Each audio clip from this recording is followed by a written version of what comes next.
Durante muchos años nos han hablado de la grandeza médica de Estados Unidos y de México como un patio trasero peligroso. Sin embargo, Leila, una poderosa mujer de negocios de Dubái, estaba a punto de descubrir la realidad que las máquinas de millones de dólares no podían ver, pero que una madre mexicana curtida sí podía. Esta es la historia de Leila, una mujer millonaria que reina en los relucientes rascacielos de Dubái y que ha borrado la palabra no de su vocabulario.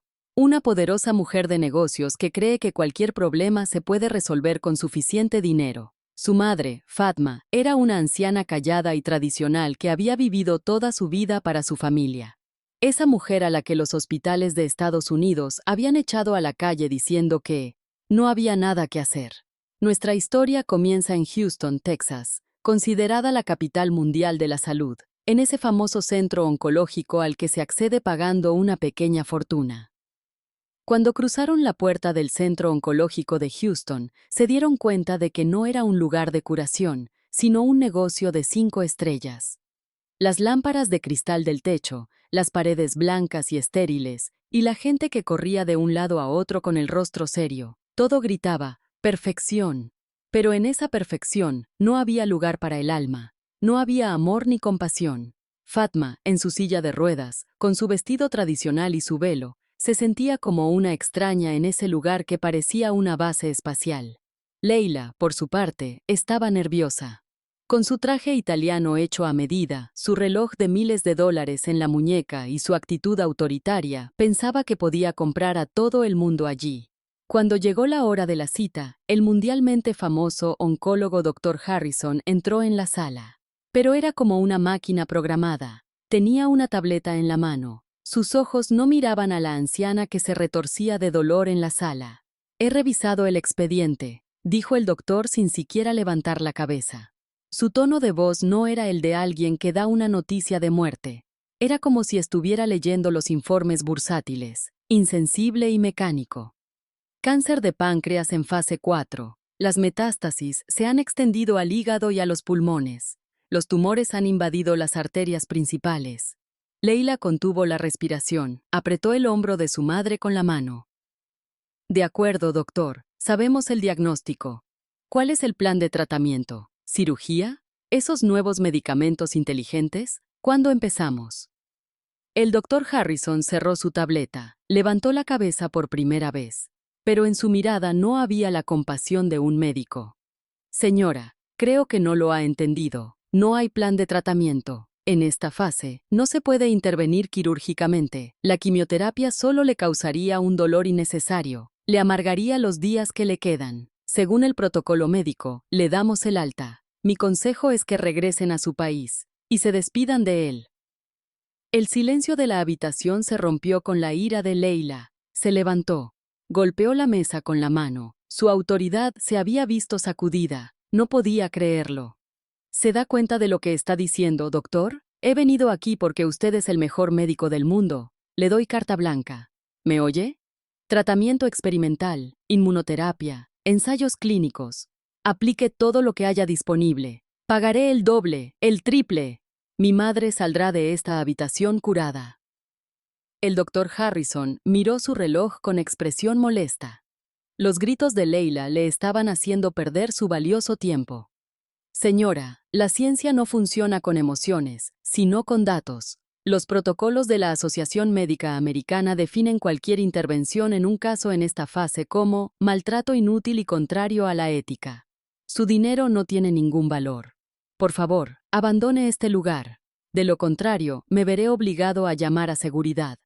Esa frase fue la mayor bofetada que Leila había recibido jamás. No podía hacer nada por su querida madre. Todas las posibilidades se habían esfumado. Para el sistema sanitario estadounidense, su madre no era más que un número de expediente. En ese momento, Leila, en esa lujosa habitación, sintió hasta lo más profundo de su ser, lo insignificantes que eran en realidad, los diamantes que tenía en la mano y los millones que tenía en el banco. 5 minutos después, llegaron a la entrada del estacionamiento del hospital. El ballet los estaba esperando. A su alrededor había autos de última generación. Los estadounidenses ricos pasaban apresuradamente a su lado, pero no miraban a la anciana en silla de ruedas. Su madre no decía ni una palabra. No había miedo en sus ojos, había la vergüenza desgarradora de una madre. Tenía la cabeza gacha. En ese momento, oyó una voz. Señora. Leila se sobresaltó, se ajustó las gafas. Frente a ella había un hombre moreno y joven que trabajaba en el servicio de ballet del hospital. Este hombre, que era mexicano, llevaba un letrero en el pecho que decía Mateo. Probablemente era uno de esos invisibles que aparcaban los coches de cientos de ricos durante todo el día y a los que nadie miraba a la cara. Leila le espetó con dureza. ¿Aún no ha llegado el coche? Pero Mateo no se echó atrás. ¿Se encuentra bien?, le preguntó. Leila respondió. Ocúpate de tus asuntos. Había una extraña sinceridad en los ojos de Mateo. Sé que no me incumbe, señora, pero reconozco esa mirada de su madre. Mi abuela tenía la misma mirada hace 2 años. Leila se detuvo. Era la primera vez en todo el día que alguien les hablaba como a personas. ¿Qué le pasó a tu abuela?, preguntó. Mateo señaló con una sonrisa amarga el enorme edificio de cristal del hospital.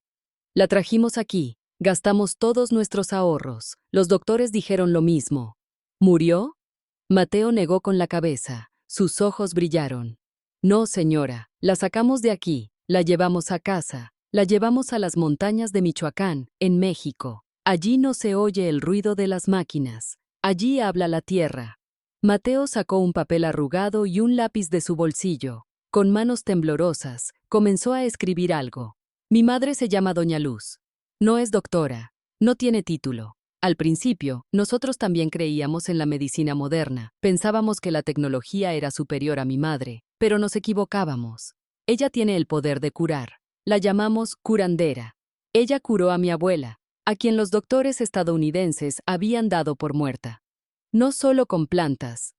La curó con amor. Le tendió el papel a Leila. Leila había recibido tarjetas de visita de profesores y directores generales durante toda su vida, pero ahora estaba recibiendo un trozo de papel arrugado de manos de un aparcacoches. En él había una dirección escrita. Mateo miró a Leila a los ojos. ¿Qué tiene que perder, señora? Aquí le han dicho que no hay esperanza. En ese momento llegó el lujoso coche de alquiler de Leila. Otro aparcacoches le abrió la puerta. Leila miró el papel que tenía en la mano y luego miró a su madre. Fatma Ann, como si hubiera sentido lo que Mateo le había dicho, levantó la cabeza por primera vez y sonrió levemente. Leila no guardó el papel en su bolso, sino en el bolsillo de su corazón. En ese momento había tomado una decisión. Las heladas paredes del norte los habían excluido. Ahora pondrían rumbo al sur, a esas tierras consideradas peligrosas. Cuando el avión aterrizó en el aeropuerto de Morelia, no sentía la emoción de sus viajes de negocios. Durante años, CNN, Fox News y las películas de Hollywood le habían contado una sola historia sobre México. No vayas allí. Es un campo de batalla. Es la capital de la ilegalidad. Ahora, con un ballet arrugado en la mano y su madre moribunda a su lado, se encontraba en medio de lo que todos llamaban el infierno. No había llegado en su jet privado, sino en un vuelo regular con escala. No tenía guardaespaldas, no tenía vehículos blindados, solo tenía una pizca de esperanza y una maleta llena de arrogancia. Mientras subían al lujoso coche que habían alquilado en el aeropuerto, Leila no dejaba de mirar a su alrededor. Cada camioneta que pasaba le parecía un convoy del cártel. Veía a cada hombre moreno y tatuado como un posible delincuente. ¿Qué he hecho?, pensó Leila. ¿He sacado a mi madre del mejor hospital del mundo para traerla a morir a una cabaña en medio de la montaña? Cuando llegaron a las profundidades de Michoacán, ya no había carretera asfaltada. Había dado paso a un camino accidentado de tierra roja. La naturaleza que los rodeaba no era el desierto árido y amarillento que Leila esperaba. Leila apretó el volante y se concentró no en el verdor que la rodeaba, sino en los bandidos que podían aparecer en cualquier momento. A medida que el coche avanzaba, el miedo de Leila comenzó a dar paso a una extraña sorpresa. No había bandidos armados al borde de la carretera. Había niños uniformados que volvían de la escuela, ancianos que llevaban leña a la espalda y mujeres que vendían fruta fresca al borde de la carretera. Cuando empezó a oscurecer, vieron el letrero que Mateo había descrito: San Juan de los Remedios. El pueblo estaba construido en la ladera de un valle brumoso. De las chimeneas de las casas de adobe salía un fino humo. Las paredes de las casas estaban pintadas de azul cobalto, amarillo mostaza y rojo teja. Era un lugar pobre y con caminos embarrados, pero no se parecía en nada al antro de delincuencia que mostraban en las noticias. Era un lugar que respiraba, vivía y emanaba una extraña paz. No fue difícil encontrar la casa que había descrito Mateo. Estaba al final del pueblo, donde comenzaba el bosque, rodeada de geranios y begonias. Era una casa de una sola planta con un amplio jardín. No tenía puerta. Solo había una cortina de cuentas colgada. Bajó del coche. La cortina se abrió y apareció Doña Luz. Debía de tener unos 70 años. Tenía el cabello plateado, recogido en dos largas trenzas que le caían sobre los hombros. Llevaba una blusa tradicional bordada a mano y adornada con flores de colores, y una falda larga.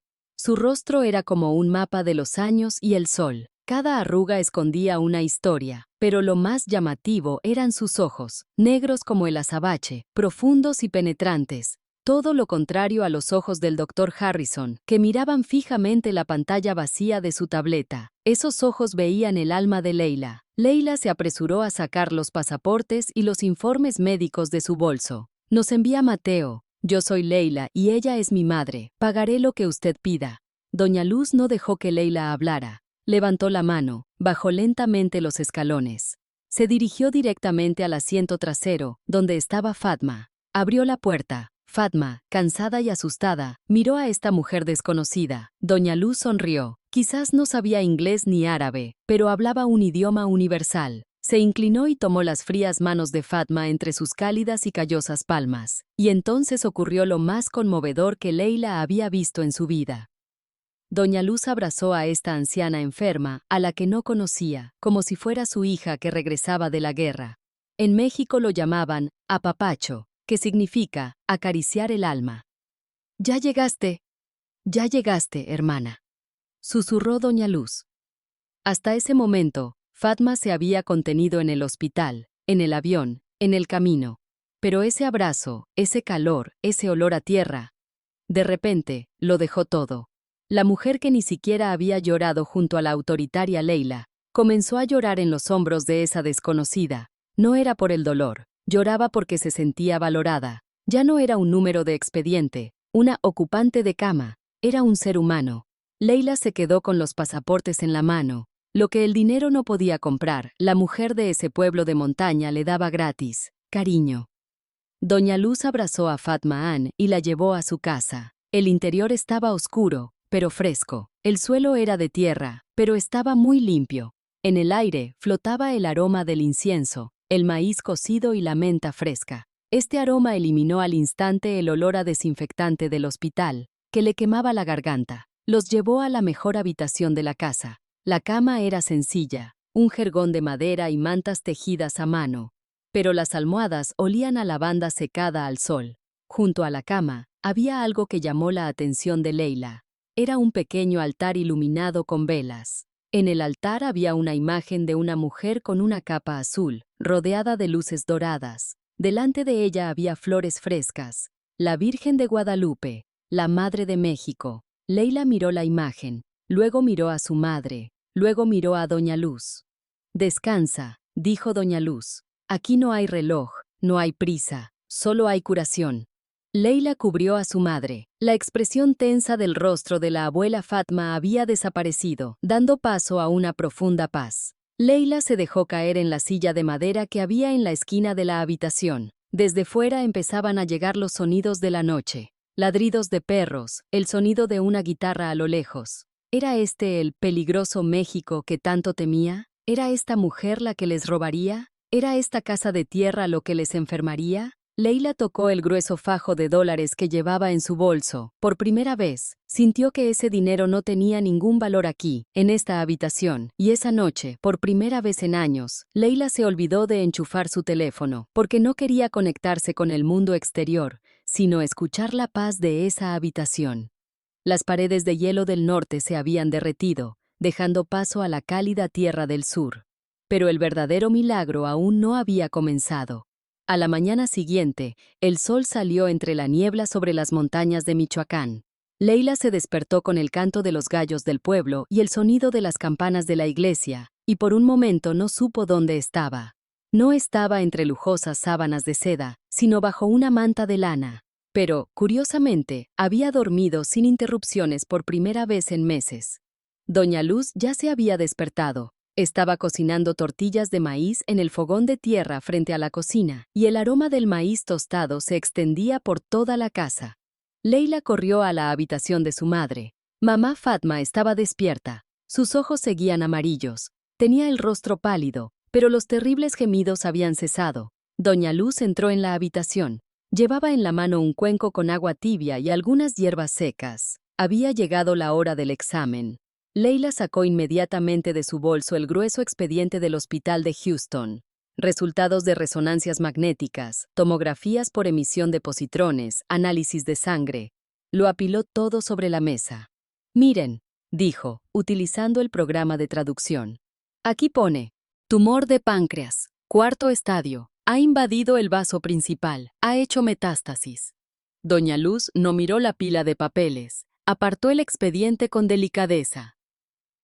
Las máquinas ven la sombra, hija, pero no saben qué es la sombra. La sombra puede ser un monstruo o un árbol.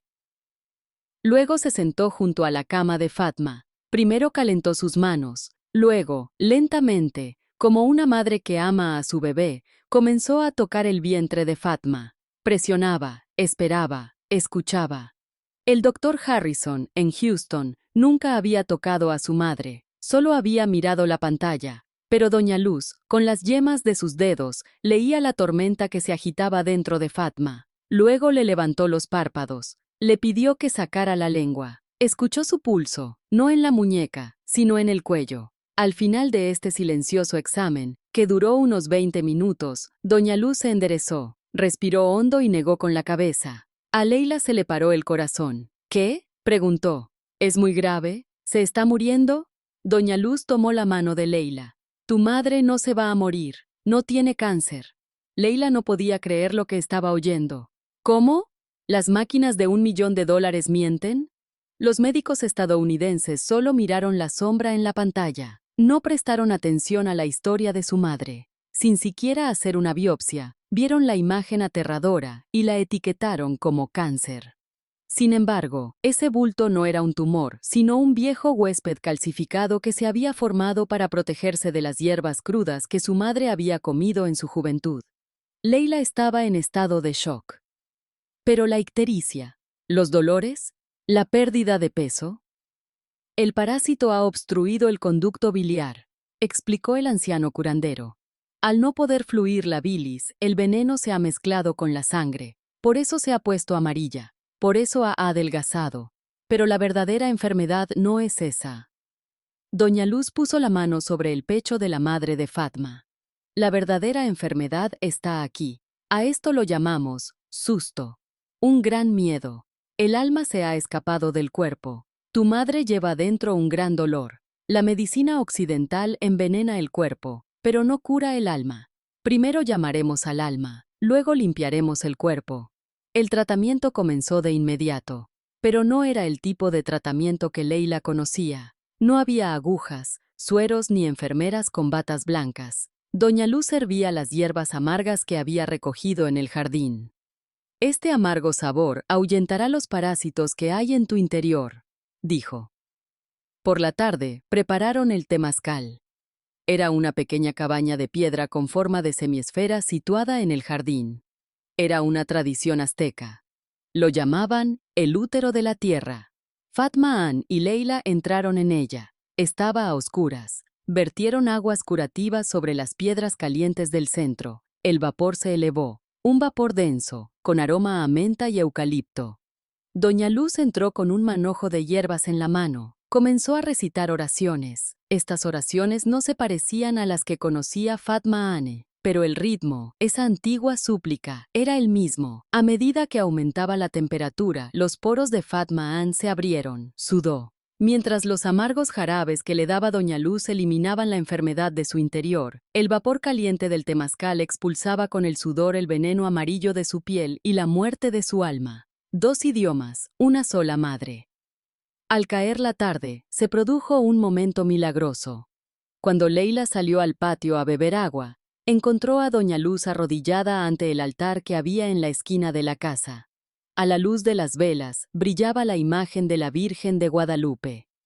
Doña Luz rezaba en voz baja. Dios te salve, María.